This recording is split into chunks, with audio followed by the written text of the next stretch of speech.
రాజధాని అమరావతిలో తొలిసారి గణతంత్ర దినోత్సవ వేడుకలు ఘనంగా జరిగాయి.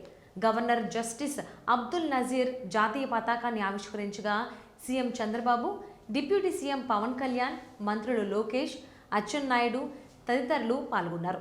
హైకోర్టు సమీప మైదానంలో నిర్వహించిన వేడుకల్లో గవర్నర్కు భద్రతా దళాలు గౌరవ వందనం సమర్పించాయి. ప్రసంగంలో గవర్నర్ రాష్ట్ర ప్రభుత్వం అభివృద్ధి, సంక్షేమ కార్యక్రమాలపై దృష్టి పెట్టిందన్నారు. 63 లక్షల మందికి సామాజిక పెన్షన్లు, దీపం పథకం ద్వారా గ్యాస్ సిలిండర్లు, 20 లక్షల ఉద్యోగాల లక్ష్యంతో చర్యలు తీసుకుంటున్నట్లు తెలిపారు.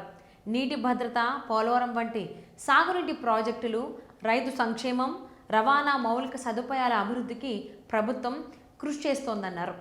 అమరావతి అభివృద్ధి, Visakha economic zone, tourism policy, AI technology, metro rail ప్రణాళికలతో రాష్ట్రాన్ని ముందుకు తీసుకెళ్తున్నామని చెప్పారు. సమగ్ర అభివృద్ధి, ప్రజా సంక్షేమమే ప్రభుత్వ ధ్యేయమని గవర్నర్ స్పష్టం చేశారు.